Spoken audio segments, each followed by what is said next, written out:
말씀 빌립보서 17번째 시간입니다. 빌립보서 3장 2절에서 3절까지 말씀, 빌립보서 3장 2절에서 3절까지 말씀 다 같이 한 목소리로 봉독하겠습니다. 시작. 개들을 상가고 행악하는 자들을 상가고 손할례당을 상가라. 하나님의 성령으로 봉사하며 그리스도 예수로 자랑하고 육체를 신뢰하지 않은 우리가 곧 할례당이다. 지난 시간에 우리가 주 안에서 기뻐하라, 이것은 하나님의 명령이요 뜻이라고 우리가 배웠습니다. 오늘 바울은 우리가 이 주 안에서 기뻐하며 살아가는 이 삶을 방해하는, 이 하나님의 은혜를 방해하는 많은 요소들을 우리에게 이야기하면서 이걸 조심하도록 가르쳐 주고 있습니다. 우리가 이것을 잘 이겨나가야지만 주 안에서 항상 기뻐할 수 있는 삶을 살 수 있습니다. 우리 그리스도인들은 오직 은혜로 구원을 입은 사람들입니다. 내 의지와 내 노력이 아니라 오로지 하나님의 전적인 은혜로 구원받은 사람들이에요. 그래서 우리가 너무 값없이 이 은혜를 입고 구원을 받다 보니까 이 은혜에 대해서, 하나님의 은혜에 대해서 너무나 가치 없게 여기는 그런 마음들이 많이 있어요. 원래 보면 이렇게 공짜로 오던 것들은 귀하게 여기지를 않는 그런 속성이 있어요, 우리 인간에게. 우리 학교에도 보면 많은 아이들에게 이렇게 장학금을 줘서 공부를 시키는데, 이 장학금 받은 아이들이 수업에 잘 빠져요. 학교도 잘 안 오는 경우도 많고, 그런 모습 볼 때 참 너무너무 안타까워요. 그런데 돈을 낸 아이들은 거의 죽을 지경이 돼도 학교 빠지지 않아요. 너무 아까우니까, 돈 낸 게 아까우니까 웬만하면 나오는데, 이 장학금을 줘놓으니까 조금만 뭐 하면 그냥 핑계대고 나오지 않고 돌아다니고 말이죠. 수업 시간에 보면 내가 왔다 갔다 하다 보면 길거리 왔다 갔다 하고 있고 말이죠. 이게 참 안타까운 거예요. 이게 은혜를 제대로 깨닫지 못하는 사람들이에요. 우리가 정말 이 하나님이 우리에게 주신 이 엄청난 은혜, 이거 어떻게 말로 다 할 수 있겠어요?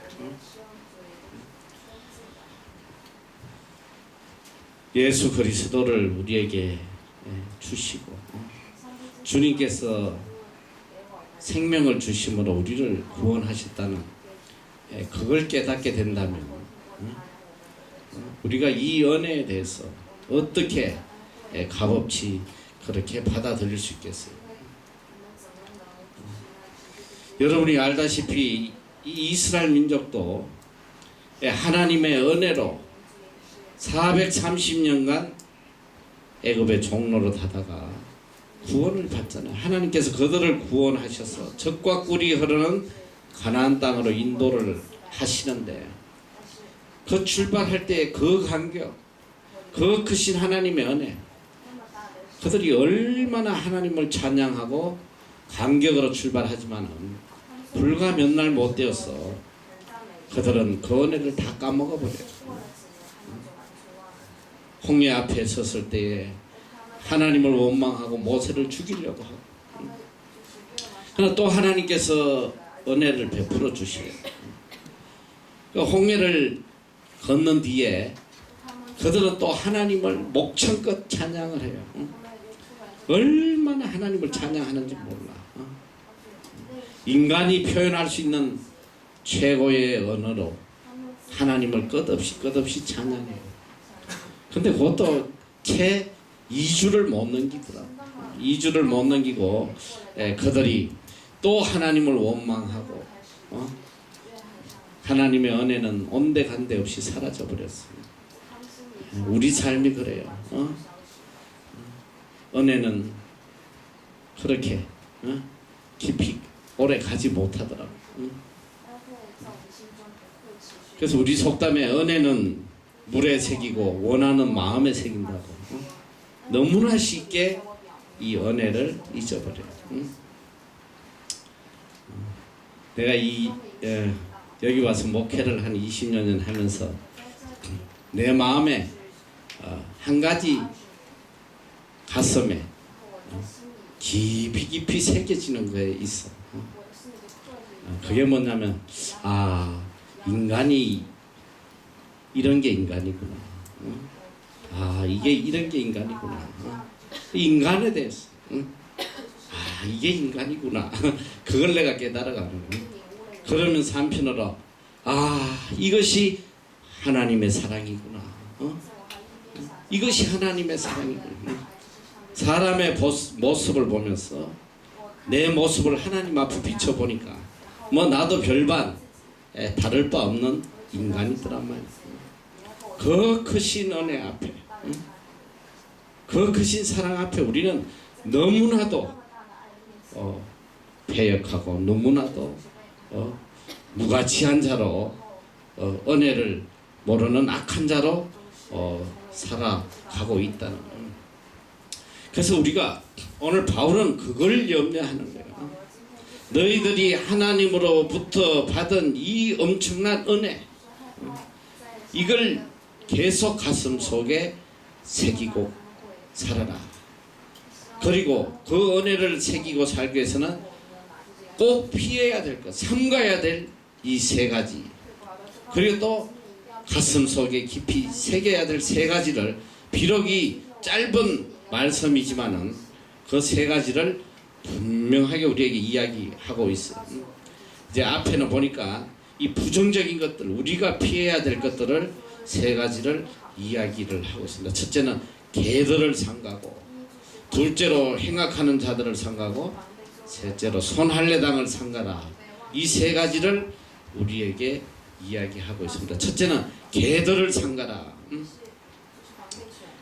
이 성경에는 이 개에 대해서 참 좋지 않은 의미를 보여주고 있어요. 우리도 좀 개에 대해서 양면성을 가지고 있잖아, 그렇지? 개가 보면 아주 한쪽으로는 너무너무 좋은, 충성하면 개야. 충성, 개만큼 충성된 짐승이 없어요. 근데 또 한편으로는 욕할 때 무조건 이 개를 덜먹인다 말이야. 이 개새끼. 희한하게 동물에다가 새끼를 붙여도 욕이 안 돼요. 비둘기 새끼 얼마나 예뻐. 병아리 새끼가 아니고 닭새끼 얼마나 예뻐. 원숭이 새끼 다 예뻐. 그게 욕이 안 돼. 근데 희한하게 개자만 붙이면 개새끼 이러면 이거는 최악의 욕이 되는 거야. 왜 그런지 모르겠다 말이지. 개가 얼마나 사람에게 유익을 주냐. 마지막 죽어서까지도 보신탕으로 우리의 영양을 챙겨주고 말이지. 그런데 왜 성경에는 이 개에 대해서 개들을 조심하라, 이 좋지 않은 자들을 개들에게 비교했단 말이야. 자, 그럼 이 성경이 말하는 개가 무엇이냐? 이스라엘 민족들은 개를 먹지 않아요. 개 먹는 민족이 그렇게 많지 않아요. 그런데 이 개를 먹지 않는 나라에는 보면 이렇게 개들이 이렇게 방임돼서 그냥 도로를 그냥 떼거리로 돌아다니는 그런 게 굉장히 많아요. 내가 태국을 가봤더니 태국에도 이 개를 먹지 않아요.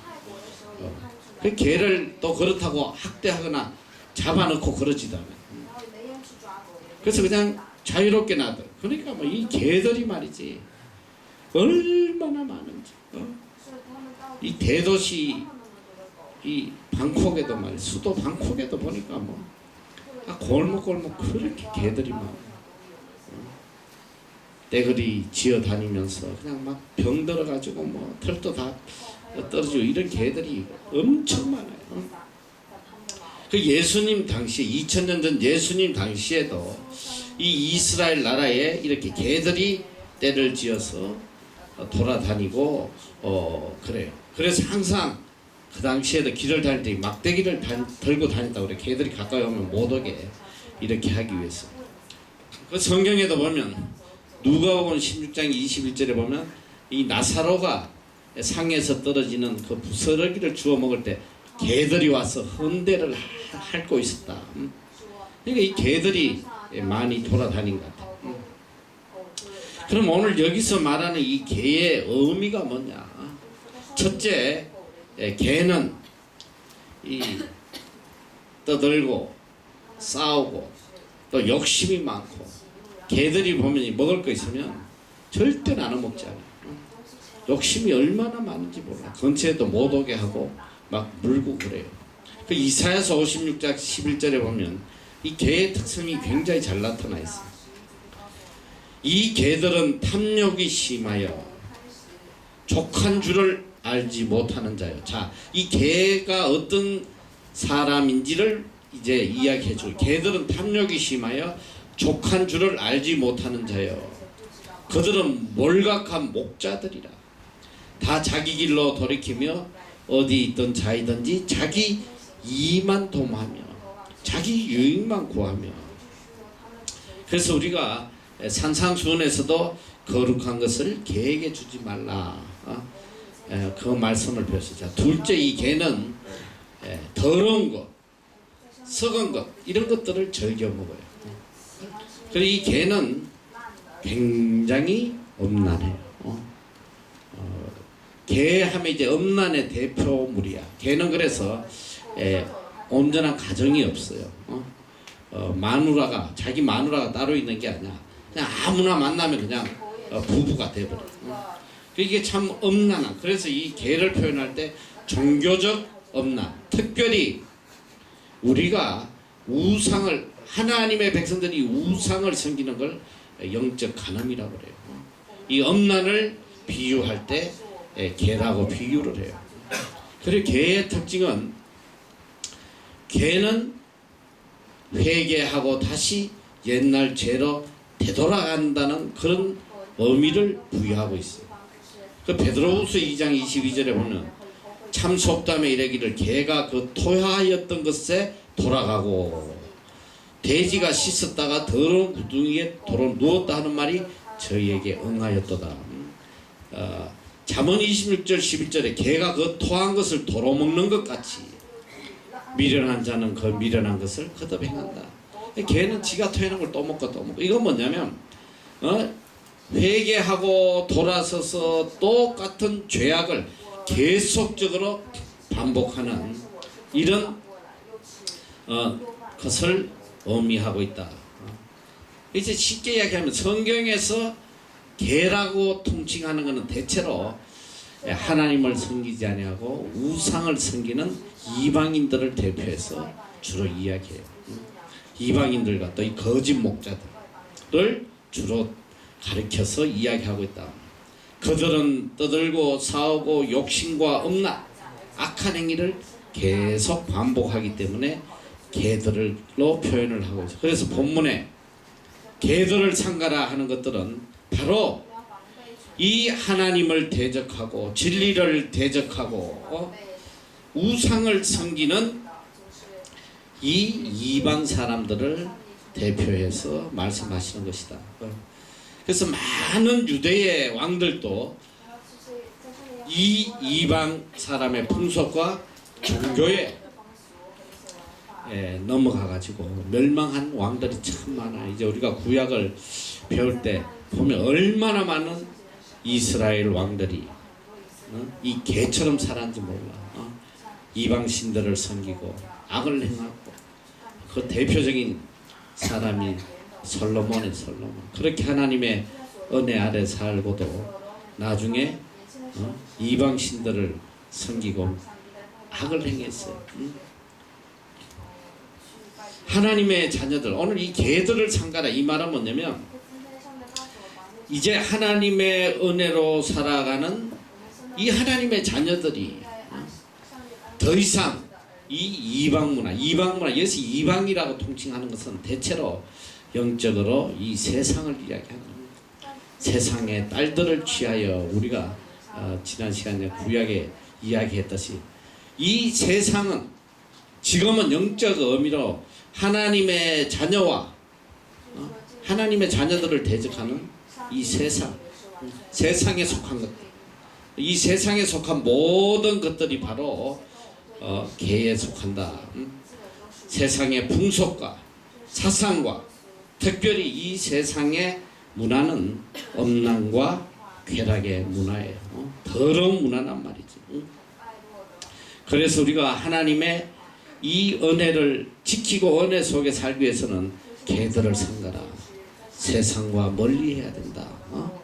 절대로 세상의 문화를 받아들이고 세상의 엄랑과 쾌락에 빠져들면 안 된다는 것을 영적으로 우리에게 가르쳐 주겠어요. 자, 그래서 둘째로 보니까 행악하는 자를 삼가라. 행악자, 카쿠스 에르카타스라는 말인데 이 말은 두 가지의 뜻을 가지고 하나는 악한 동기를 가지고 살아가는 사람, 모든 생각이 악해.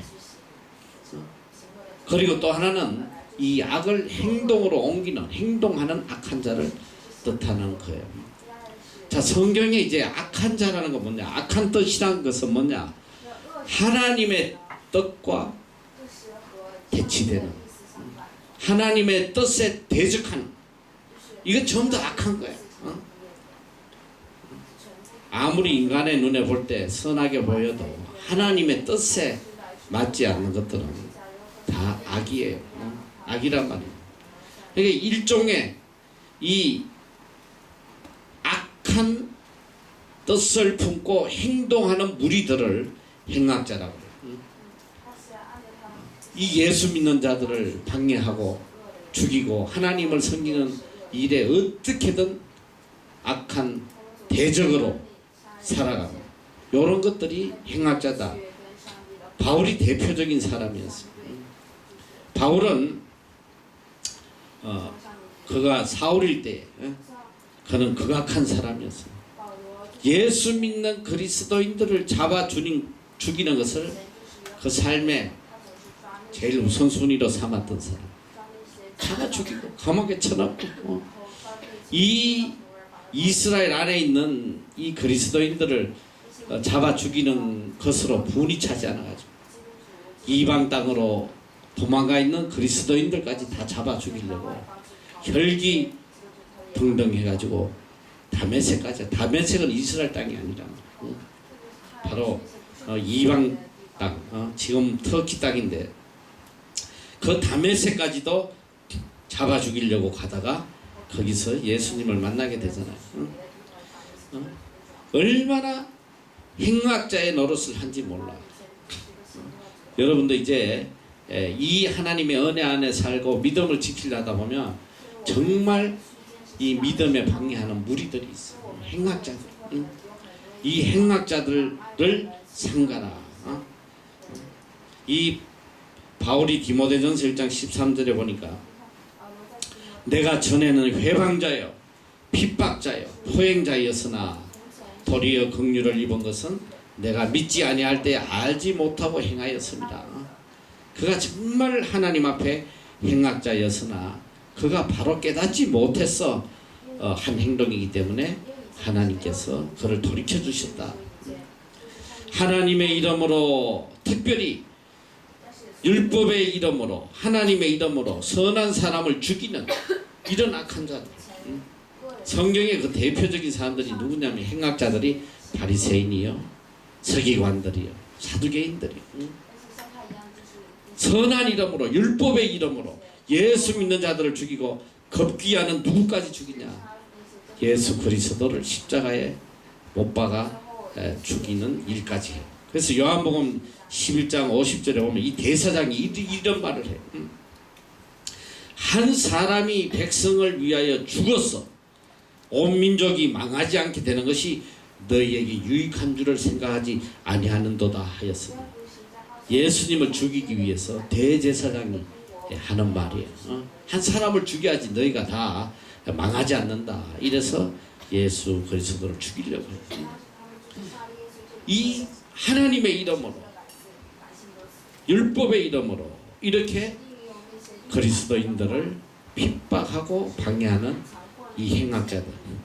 사도행전 23장에도 보면 이 바울을 죽이기 위해서, 바울을 죽이기 전에는 아무것도 먹지 않겠다. 그리고 이를 갈았던 40명의 유대인의 행악자의 모습이 나와요. 바울을 죽이기 전에는 절대로 먹지 않겠다. 이를 갈고 죽이려고 했던 그런 행악자가 있습니다. 지금도 성경 공부하면서 그게 제일 궁금해. 걔들 어떻게 됐나. 바울은 로마로 잘 왔는데 걔들은 어떻게 됐나. 다 굶어 죽어야 정상인데.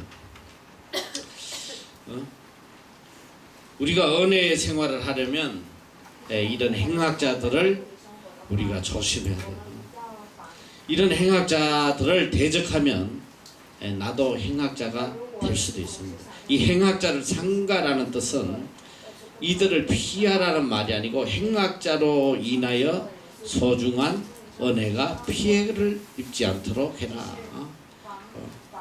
이 행악자를 대적하지 말고 이 행악자들을 우리가 삼가는 것이 좋다. 특별히 조심해야 돼요. 요새도 이 교회 안에도 이런 행악의 무리들이 많아요. 교회를 쪼개고 목회자를 파괴시키고 이런 행악자의 무리가, 사실은 이 행악자의 무리가 우리 이 기독교 밖에 있기보다는 내가 볼 때 기독교 안에 행악자들이 굉장히 많아요. 우리가 이 사역을, 이 외국 땅에서 이런 복음 사역을 학교를 통해서 해오는 데 있어서 우리 사역의 가장 행악자들이 누구였냐면 외부인들은 없었어요. 외부인들은 이 사역을 방해한 사람들은 거의 없었어. 내 기억으로. 제일 방해하는 것은 내부에 있더라고요. 내부에. 특별히 이 정말 잘 믿는다고 자부하는 이런 사람들이 선교를 방해하고 악을 행한 그런 경우가 참 많았어요. 심지어 학교 안에 교회하는 것을 비난하고 말이지. 우리가 이렇게 특히 상기도 가는 거 가지고 얼마나 못되게 군지 몰라. 왜 애들 말이지 산에 끌고 가가지고 맨날 감기 걸리게 한다고 말이지. 찾아와가지고 방해놓고 또 아울리치 또 못하게 말이지. 애들 못 나가게 막 방해하고 말이지.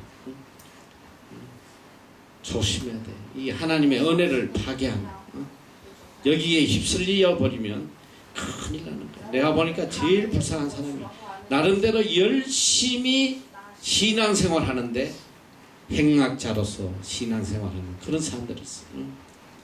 그런 사람들이 되면 큰일 나. 왜? 그렇게 되면 내가 하나님의 은혜를 잊어버려. 망각해버려. 큰일 나는 거야. 그 셋째는 손할례당을 상가라고 그래. 손할례당. 이 손할례당은 카타토멘이라는 건데, 먼저 우리가 이 할례에 대해서 생각해야 돼요. 할례는 창세기 17장 9절 10절에서 유래된 건데, 아브라함과 그 후손을 하나님이 선민으로 택하신 증거로 그들에게 주신 이 약속의 표시란 말이에요. 우리는 하나님의 선민이다. 그걸 증명하기 위해서 행하는 것이 할례 의식이었는데, 이 모든 의식이 중심이 없고 뜻이 없으면 그거는 외식에 불과한 거예요. 특별히 우리가 이제 세례를 받고 하잖아. 세례를 받는데 세례의 참 의미를 알고 이제 과거에 나는 죽고 예수 그리스도와 연합하여 새로운 삶을 사는 중요한 세례를 그냥 의식적으로 야 세례하니까 선물 많이 주더라. 그 선물 받으려고 한다든지 또 군대 가면 초코파이 얻어먹으려고 뭐 세례 받는다든지 이런 의식적인 것들 이것이 전부 다 잘못된 거란 말이지. 할례도 예수님 당시에 할례도 아무 할례의 의미를 모르고 형식적으로 할례라는 것은 이제 하나님의 소유물이 된다는 증거거든. 하나님의 이제 백성이 된다는 증거인데 그런 의미를 깨닫지 못하고 형식적으로 하는 사람이 많았다. 그래서 레위기 26장 41절에 보면 나도 그들을 대항하여 그 대적의 땅으로 끌어갔음을 깨닫고 그 할례 받지 아니한 마음이 낮아져서 그 죄악의 형벌을 순히 받으며 할례 받지 아니한 마음에 대해서 말씀하십니다. 할례는 몸에 행하는 것인데 성경은 마음의 할례 받지 못한 자를 책망하고 있어요. 그러니까 마음과 이게 하나 되지 않으면 이거는 잘못된 것이다. 의식적인 그런 할례다. 예레미야 6장 10절에는 할례 받지 못한 귀에 대해서 나와요. 내가 누구에게 말하며 누구에게 경책하여 듣게 할고 보라. 그 귀가 할례를 받지 못하였으므로 듣지 못하는도다. 귀가 할례 받지 못함을 이야기하는 이게 뭐냐? 귀는 갖고 있어도 하나님의 말씀을 바로 새겨 듣지 못하는 이런 악한 자들을 이야기하시는 거예요. 그뿐 아니야. 눈도 입도 다 할례를 받아. 이사야 6장에 숯불로 입을 찢었다고 그랬어. 오늘 손할례당을 삼가라. 이 말은 뭐냐면 이 내적의 참 의미의 할례를 하지 않고 그냥 손으로만 하는 그런 의식적인 이걸 갖다가 책망하는 거. 이런 자들을 조심해라. 그냥 믿는 흉내만 내는 형식만 나타내는 이런 외식주의, 이 바리새인들, 사두개인들, 이 외식주의자들을 상관하는 거예요. 우리가 이제 신앙생활을 하다가 이 외식주의에 한번 빠져버리면 헤어날 길이 없어요. 항상 외식적인 행동만 하는 거예요. 자, 우리가 하나님 앞에 예배 드리는 것도 얼마나 외식적인 예배를 드리는 경우가 많은지 몰라. 남이 나를 어떻게 볼까? 기도할 때도 내가 어떻게 기도해야지 남들이 나를 믿음 좋게 생각할까? 그런 의식. 구제를 할 때도 남이 나를 얼마나 선하게 볼까? 이것들이 전부 다 손할례당이다. 외식주의자.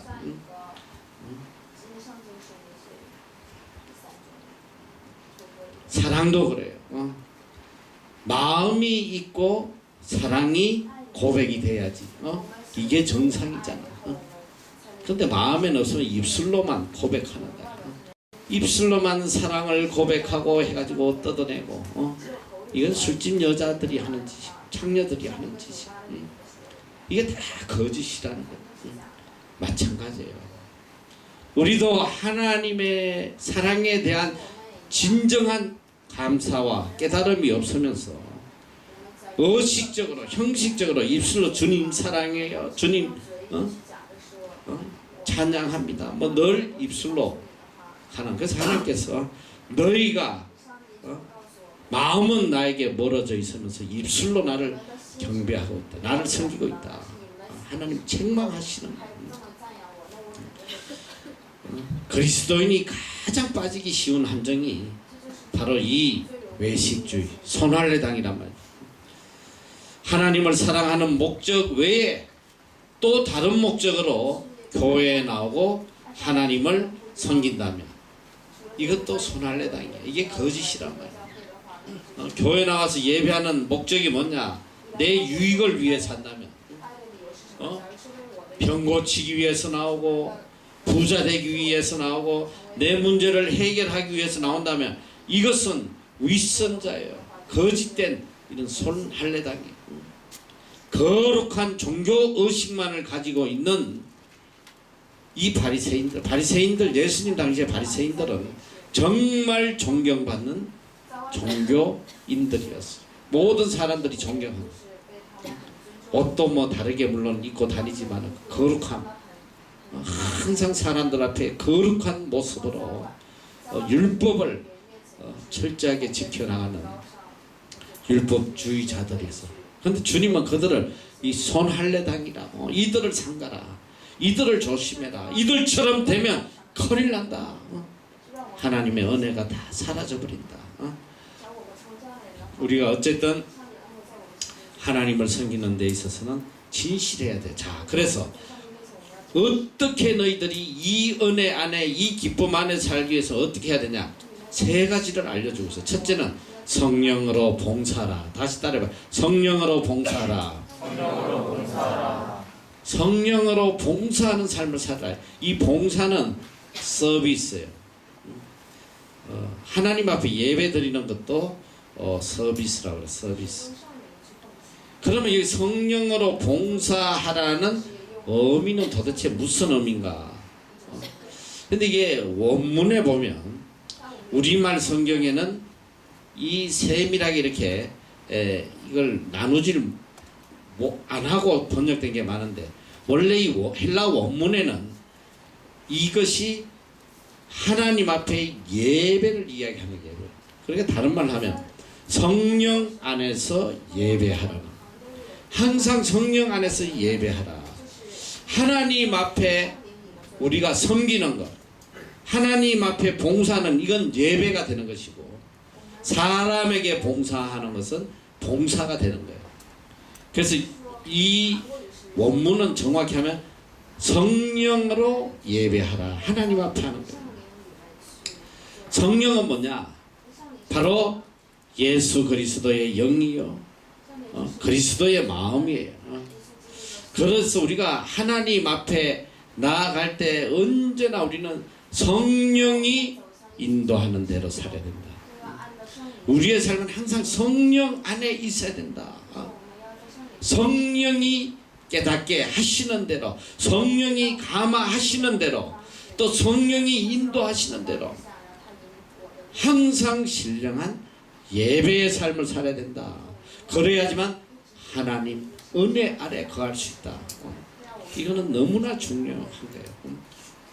예배 있는 삶, 그 예배가 형식적이고 외식적인 것이 아니라 성령 안에서 드리는 예배의 삶을 항상 살아야 된다.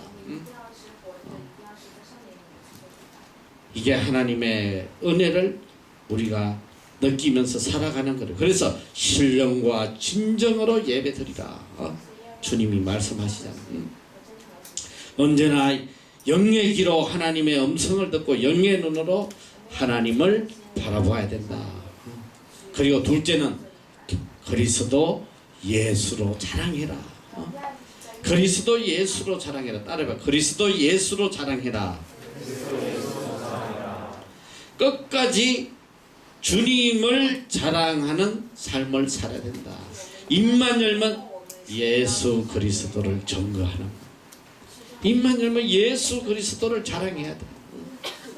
한순간도 내 마음속에 예수 그리스도가 떠나서는 안 돼. 입만 열면 지 자랑하고, 입만 열면 자식 자랑하고, 입만 열면 지 잘난 거 자랑하고, 이거는 은혜 안에 살 수 없단 말이죠. 그래서 우리는 처음부터 끝까지 예수 그리스도만 자랑해야 된다. 바울은 평생 나는 예수 그리스도와 십자가만 자랑한다. 예수 그리스도와 십자가만 자랑하는 삶을 살아야 된다. 그리고 셋째는 육체를 신뢰하지 말라. 다 같이 시작.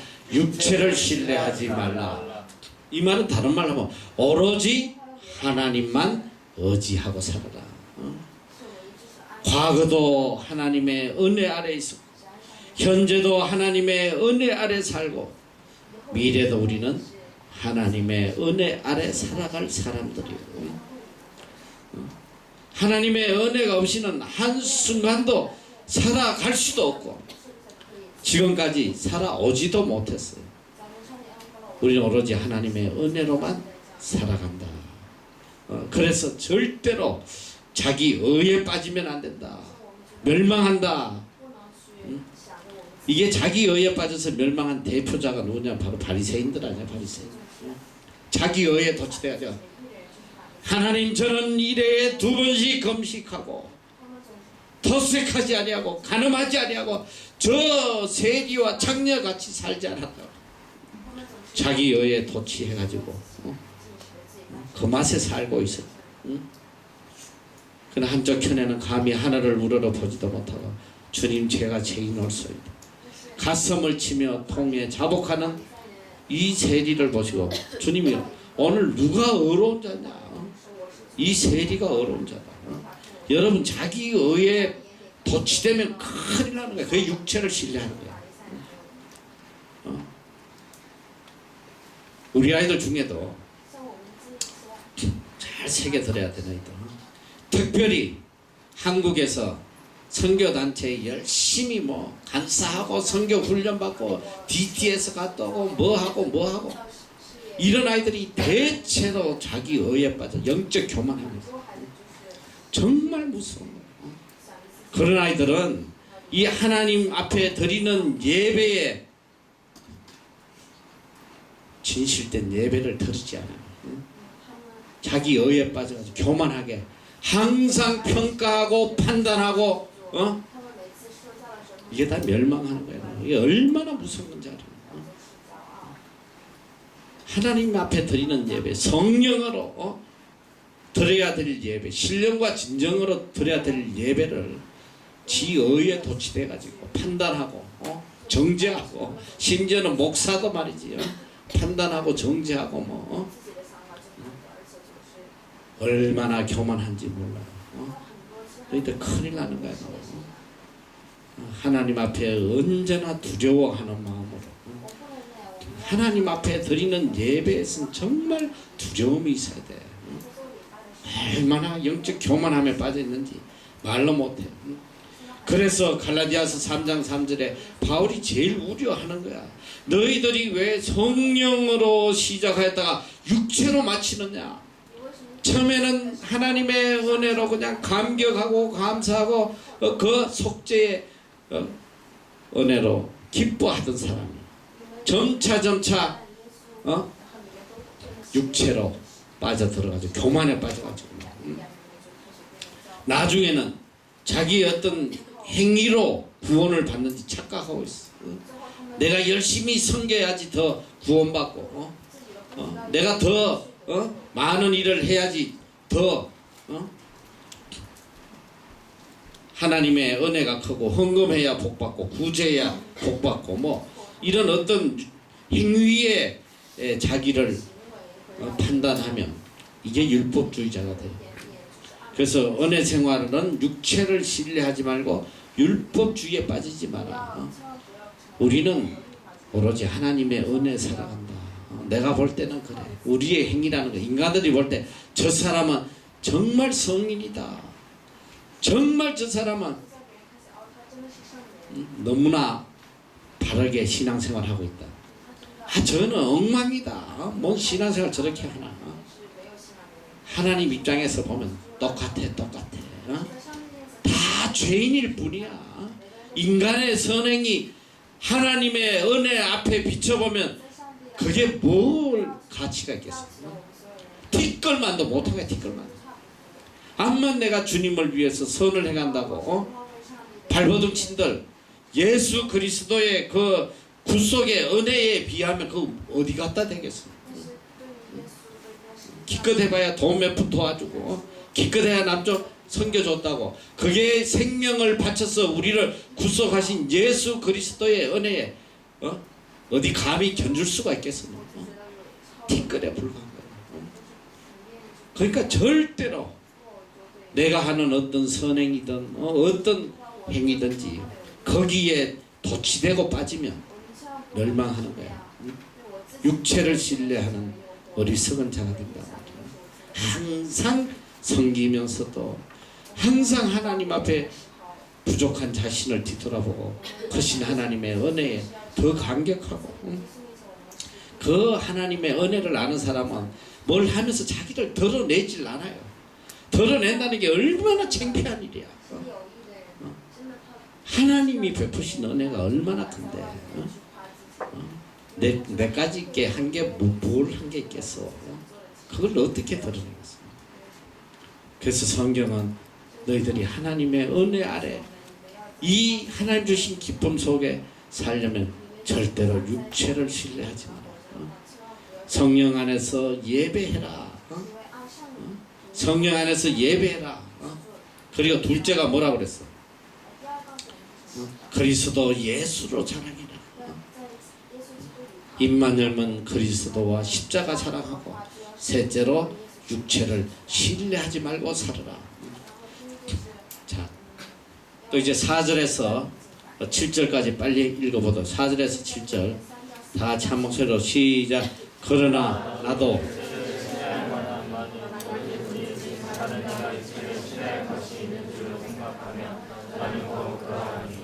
내가 8일 만에 할례를 받고 이스라엘 족속이여 베냐민의 지파여 히브리인 중에 히브리인이여 율법으로는 바리새인이여 열심으로는 교회를 핍박하고 율법의 의로는 흠이 없는 자.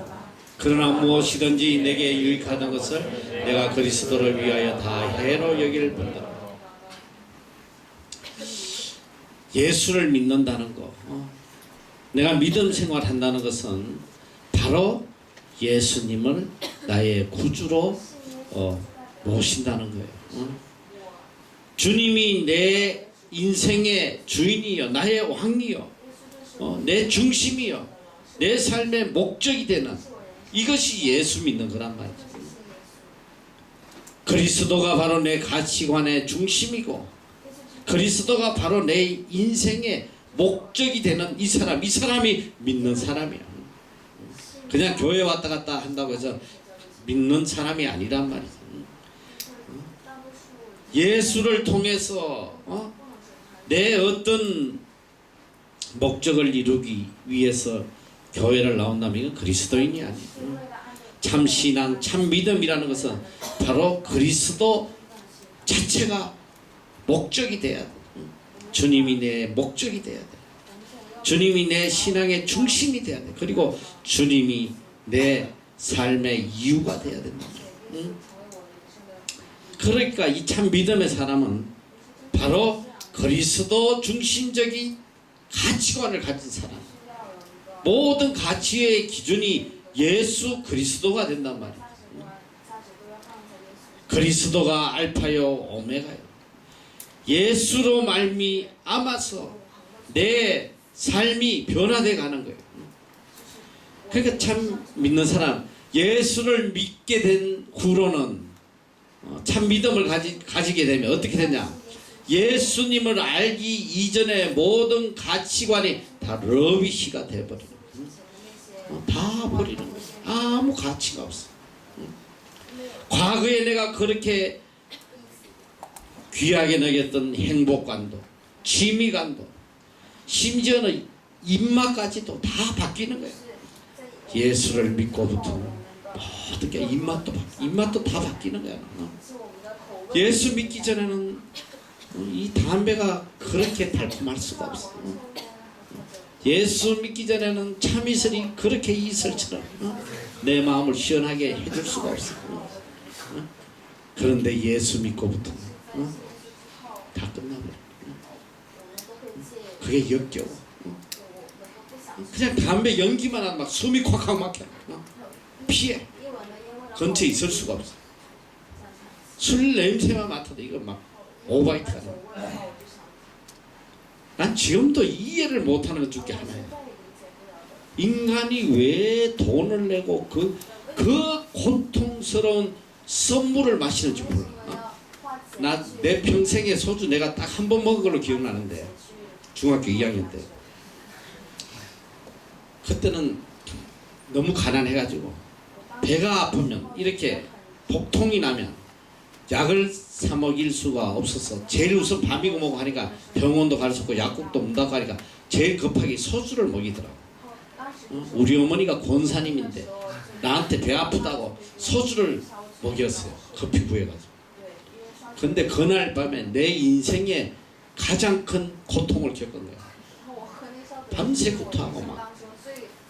나는 그 소주가 그렇게 독약 같은지 몰랐어. 청산가리처럼 독한. 난 근데 인간이 그걸 돈 주고 먹으면서 좋다고 말이지만 난 도저히 이해를 못하겠어. 그 뒤로는 뭐 근처에도 내가 못 가지. 그것도 참 감사한 거야. 너무 감사한 거야. 그 중학교 2학년 때 그걸 먹는데 알딸딸한 게 너무 맛있어서 봐. 내 인생이 어떻게 됐겠어.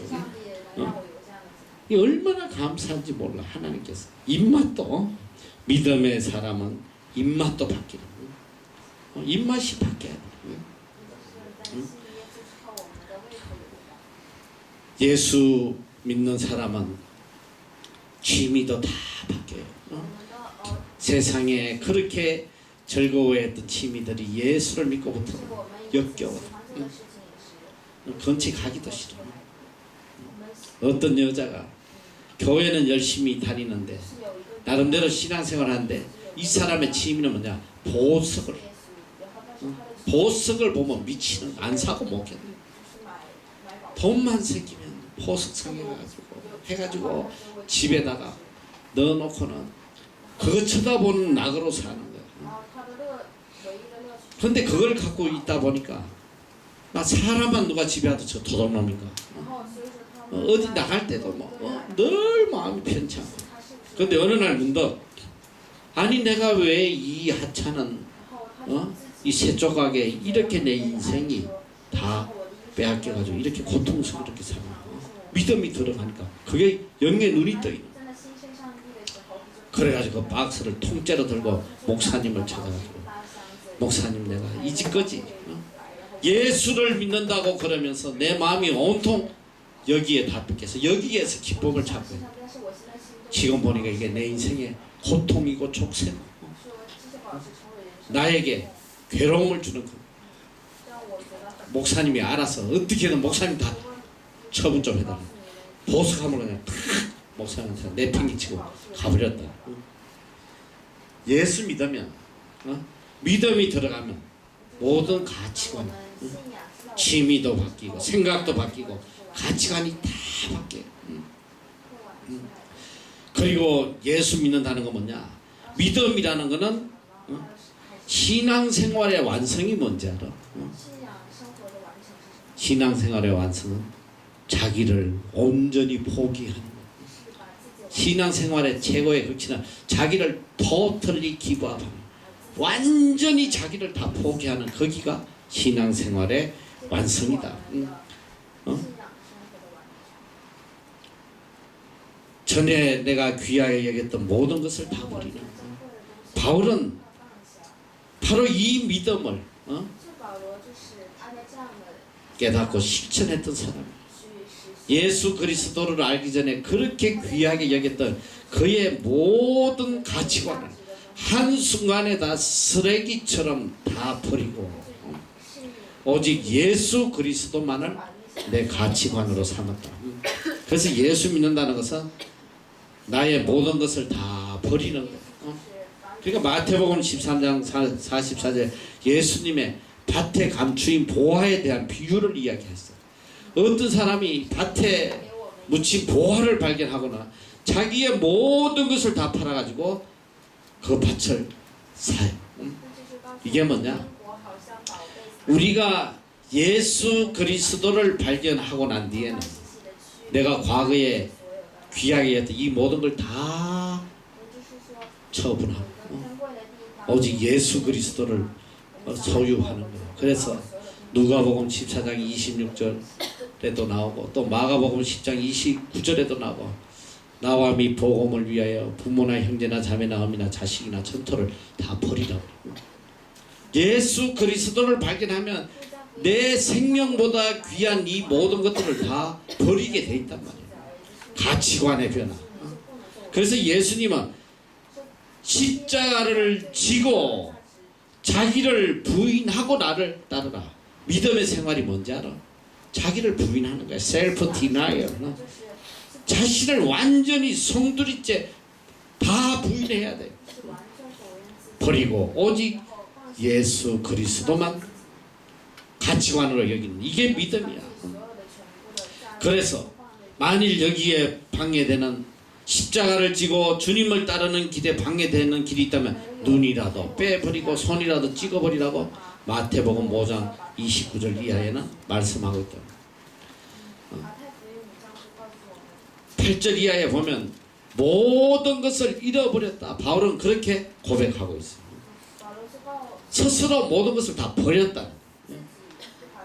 그는 자신이 다 포기하고 버리고 난 뒤에 더 귀하고 더 가치 있는 것을 얻은 것에 대한 기쁨과 자랑이 있어.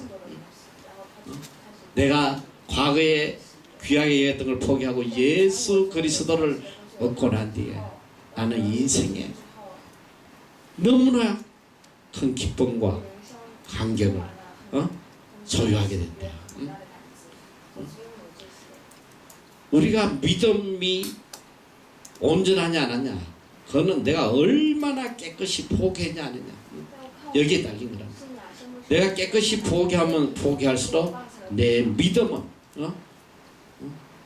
완전해 가는 거란 말이야. 사도 바울은 예수 그리스도를 알기 전에는 그에게 너무나 소중한 가치관이 있었어. 오늘 여기 보면 8가지를 깨끗이 버렸다고 이야기해요. 8가지. 자기가 정말 종교적 우월감으로 그 가치관을 가지고 자부심을 가지고 살아왔던 8가지. 첫째 뭐냐면 나는 난지 8일 만에 할례 받은 사람이야. 할례 받았다는 건 뭐냐면 나는 하나님에게 선택받은 민족이야. 선택받은 사람이야. 하나님의 영원한 언약 속에 살아가는 사람이야. 혈통의 순수함을 자부심으로 가지고 있어. 얼마나 자랑스럽게 여기는지 몰라. 둘째, 나는 이스라엘 족속이다. 나는 이방인이 아니고 하나님이 선택한 바로 이스라엘 야곱의 후손이야. 그리고 셋째로 나는 베냐민 지파다. 이 베냐민 지파는 특별히 지난번에도 내가 잠깐 이야기했지만 남쪽 유다와 북쪽 이스라엘이 갈라질 때 남쪽 유다에서 예수 그리스도의 정통성을 이어온 유일한 지파가 베냐민 지파와 유다 지파거든요. 이게 나중에 이제 이 베냐민 지파는 유다 지파에 흡수돼서 바로 예수 그리스도의 혈통이란 말이야. 혈통. 얼마나 이 베냐민 지파라는 것에 대한 그 자부심이 강했는지 몰라요. 왕족이란 말이지. 다윗 왕의 후손들. 왕족이라는 그런 자부심이 엄청 강해요. 그리고 넷째 그는 히브리인 중에 나는 히브리인이다. 야, 히브리인이라고 다 히브리인인지 알아 너? 바울이 그렇게 이야기하는 거야. 야, 히브리인이라고 다 히브리인인지 알아? 왜 그러냐면 여기도 뭐 뉴질랜드 사람 지네끼리 그런 말 할 수 있겠어. 야, 여기 뭐 뉴질랜드 시민권 가졌다고 니네가 다 키위냐? 그런 말 할 수 있겠지. 진짜 키위는 우리야. 영국 정통 후손들이야. 이렇게 생각할 수 있겠지. 그 히브리인 중에도 그런 게 팽배했단 말이야. 왜냐면 우리가 지난 시간에 배웠듯이 수천 년 동안 이 남의 나라에서 식민지 생활을 하면서 오만 잡족이 다 섞인 것도 그렇지만 특별히 히브리인 중에도 히브리어를 전혀 못한 사람들이 많았다고. 헬라 문화권에서 헬라어만 할 줄 알고 히브리 말을 못하는 사람들이 있었어요. 그러니까 이 바울도 물론 헬라권 문화에서 자란 사람이에요. 그런데도 불구하고 자기는 히브리어도 능통했어. 헬라어도 능통했어. 나는 히브리인 중에도 특별한 히브리인이다. 가마리엘 문화생으로서 자기의 혈통에 대한 굉장한 자부심을 갖고. 그리고 다섯째는 나는 바리새인이야. 페르시스. 그 당시에 이스라엘 민족 중에 바리새인은 아주 제한된 특별한 종교적 엘리트들만 바리새인이었답니다. 이거 아무나 되는 게 아니에요. 그 민족 중에 오직 6천 명만 바리새인이야. 6천 명. 종교적 지도자야. 나는 바리새인이야. 너희들하고 같지 않아. 그리고 나는 열심으로 교회를 비판했다. 나는 유대교의 리더로서 이 유대교에 대항하는 이 그리스도인들 죽이는데 나는 리더로서 내 생명을 다 바친 그런 사람이다. 그리고 7째로 그는 율법의 의로는 내가 흠이 없는 자다. 율법의 의로는 흠이 없었다. 이게 뭐냐? 나는 바리새인인데 그냥 보통 바리새인이 아니야. 일평생 살면서 율법을 하나도 어기지 않고 다 지킨 사람이다. 그러니까 그는 예수님을 알기 전에 내가 아까 8가지라고 그랬는데 보니까 7가지. 예수님을 만나기 전에는 이 7가지의 자기의 이 우월성과 자부심, 유대인으로서 최고의 완벽한 자로서 그걸 자기의 아주 큰 자부심을 갖고 살아. 우리 애들 중에도 여기 그런 애들이 있어. 좀 좋은 대학 좀 다니면 그걸 가지고 얼마나 자부심, 지는 다른 애하고 좀 다른 것처럼 말이지. 응? 뭔가 지는 좀 뛰어난 사람처럼 착각하고 있는.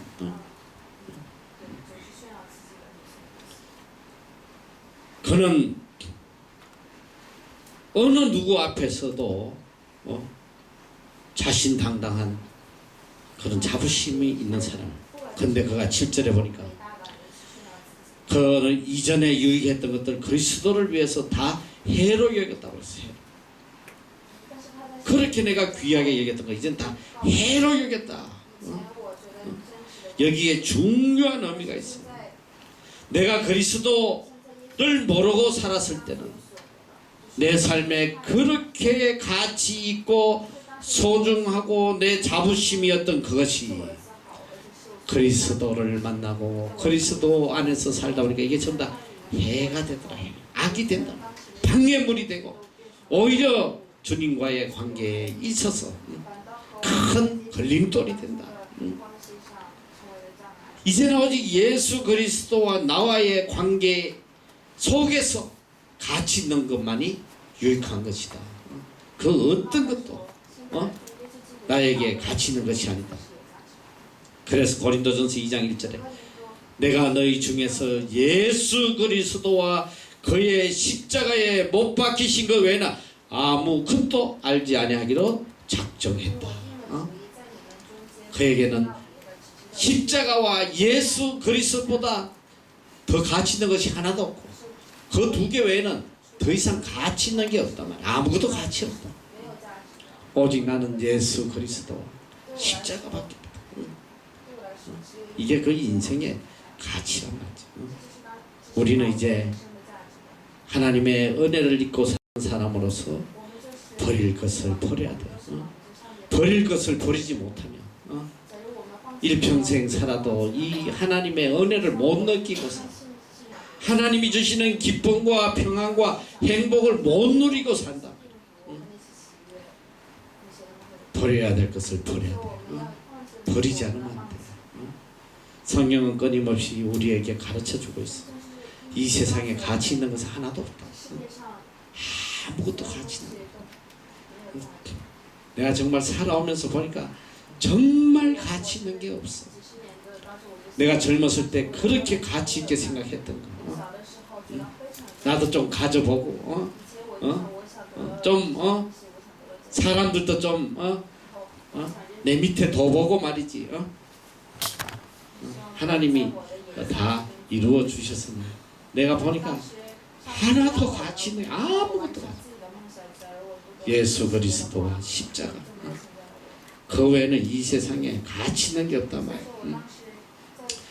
이제는 우리가 아직도 내 속에 귀하게 여기는 것, 아직도 가치 있게 여기는 것이 있다면 이 시간 우리가 다 배설물처럼 러비시로 버릴 수 있는 그 믿음을 가져. 참 믿음은 다 버릴 때 시작이 되는 거예요. 버리고 나서 비로소 하나님의 참 은혜를 느낄 수 있고 깨달을 수 있다는 거죠. 그 축복을 누릴 수 있어요. 바울은 그걸 평생을 누린 거예요. 버리고 났더니 버리고 그가 얻은 것, 그것이 얼마나 가치있고 그를 얼마나 기쁘게 하고 그를 얼마나 행복하고 그를 얼마나 부욕해 하고 오늘 우리 찬양처럼 모든 것을 버리고 오직 그리스도 안에서 가치관을 가지고 살아가는 여러분이 되시기를 축원합니다. 기도합시다. 사랑의 하나님 감사합니다. 주님의 이 크신 은혜 안에 우리가 영원히 살아가는 길은 모든 것을 다 버리는 것이요 이제는 깨끗이